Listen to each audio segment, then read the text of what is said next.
İndi isə sizlərlə 12 aprel buraxılış imtahanına düşmüş mətnlərin izahına baxırıq. İlk mətnimizin adı İlanlının dərdi mətnidir. Başlayaq suallardan. Mətndə əvvəlində işarə qoyulmuş ifadələr əsasında cədvəldəki doğru fikirləri müəyyən edin. İşarə qoyulmuş sözlərimiz nəzər saldı və təngə gəlmiş sözləridir. Bu hissə düşməyib, burada məcazi mənalı qarşılığın işləndiyi cümlə yazılır.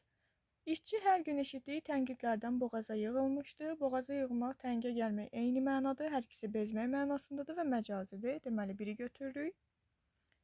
Dəfələrlə eyni şeyləri təkrarlamaqdan cana doymuşam. Cana doymuşam da məcazi mənadır. İkini də götürə bilərik. Amma burada bezib həqiqi məna olduğu üçün götürmək olmaz.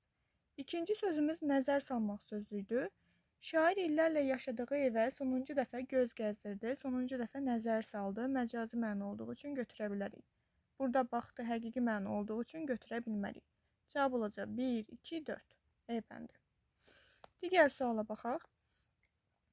Mətnə əsasən hansı xüsusiyyətləri aslana aid etmək olar? Sadəlövh olması ilə bağlı mətndə məlumat görmürük. Təşəbbüskardır, doğrudur. Çalışqandır, doğrudur. Qətiyyətlidir, doğrudur. Elə cavabımız olacaq 2, 3, 4.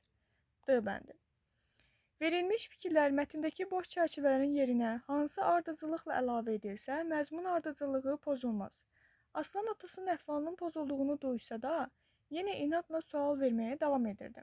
Baxın, bu hissədə, bundan aşağıdakı hissədə Aslanın atasının duruxmasından, ayaq saxlamasından, yəni bir növ əhvalının pozulmasından danışılır. Yəni, Aslan sual verməyə davam edirsə, deməli bu hissəyə atasının əhvalının pozulması ilə bağlı bir məlumat əlavə eləyə bilərik.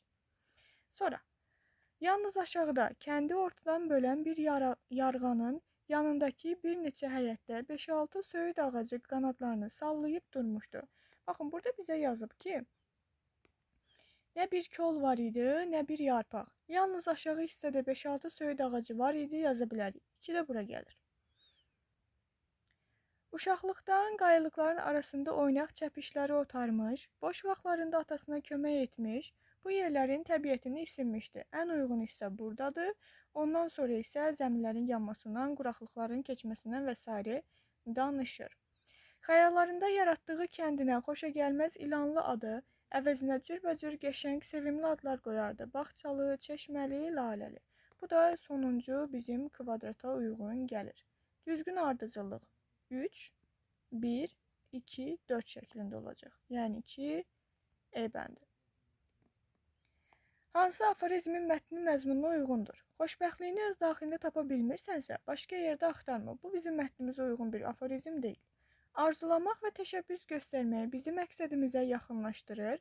Bunu götürə bilərik. Aslan uşaqlığından öz yaşadığı bölgəni çox gözəl şəkildə arzulayırdı, xəyal edirdi və sonda neynədi? Bu arzusunu çin elədi. Deməli, uyğun variant olur B. 41.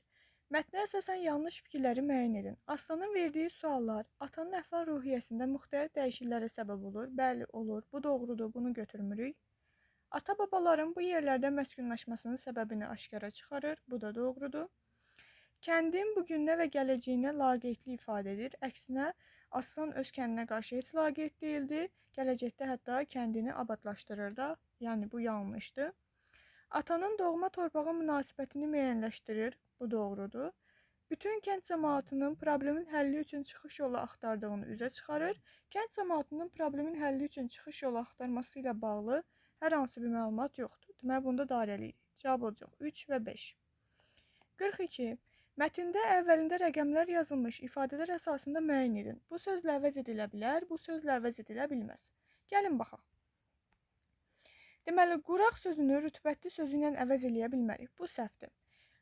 İkinci sözümüz batsaca sözüydü. Günəş çəkilsə də, günəş batsa da deyə bilərik. Deməli, 2-ni götürə bilərik. 1 səhvdir, 2 doğrudur.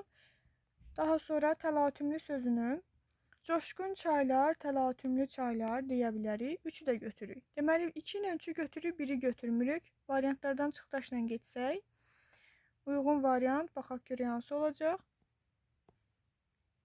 Deməli, uyğun variant olacaq 2, 3 və 6. Olmalıdır əslində. 2, 3, 1, 2, 3 var. Bu səhvdir. Hə, bu silinib, bu 2-dir, 4-ə oxşuyur. 2, 3 və 6. C bəndi. Deməli, baxın, baxışla, burada baxın, 4-də yazıb ki, nəzərlə. Nəzərlə baxdı, baxışla baxdı deyə bilərik. Hesab etmək, zənn etmək deyə bilərik. Amma 6-da yazıb ki, müzakirələrə qoşuldu. Biz məsələlərə qoşuldu deyə bilmərik. Bu yanlış olar. Cavab olacaq, ona görə də 2, 3, 6 C bəndi. 43-ə baxaq. Mətnə görə əsaslandırması mümkün olan fikirləri müəyyən edin. Əvvəlki dövrlərdə ədalətsiz torpaq bölgüsü mövcud olub. Bəli, bu doğrudur. Mətndə qeyd olunmuşdu. Bəylərə, xanlara aid mülkləri idi. Bunu əsaslandıra bildik, ona görə biri götürürük. Doğma yurda sədaqət yüksək mənəvi dəyər kimi təqdim olunur. Bəli, bu da doğrudur. Ata-babalarının yurdlarıdır və buranı atıb çıxıb getmək istəmirdilər.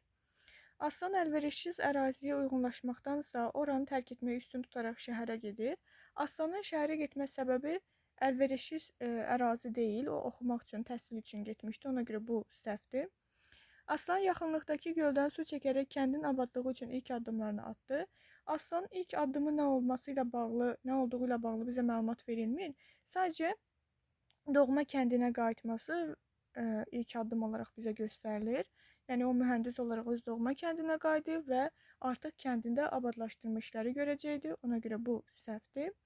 Təbiət hadisəsi və ərazinin coğrafi şəraiti insanlar üçün çətinlik yaradır. Bu doğrudur. İlk abzasda quraqlıq olduğunu bizə qeyd etmişlər.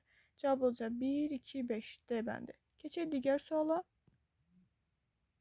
Mətnə əsasən cədvəldəki uyğun fikirləri müəyyən edin. Doğrudur, yanlışdır. İlanlı kəndi nəhəng çırpaq qayalarla əhatə olunmuşdur. Boz qayaların görünməsi ilə bağlı bizim mətnimizdə məlumat var, yəni bu doğrudur.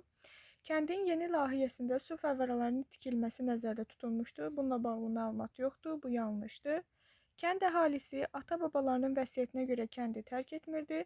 Burada hər hansı bir ata-babanın vəsiyyətindən bizə bəhs olunmadığı üçün bu da yanlışdır. Kənd sakinlərinin məsuliyyətsizliyi və səhlənkarlığı su çatışmazlığına səbəb olur. Burada kənd əhalisinin məsuliyyətsizliyindən danışmır, ona görə yanlışdır.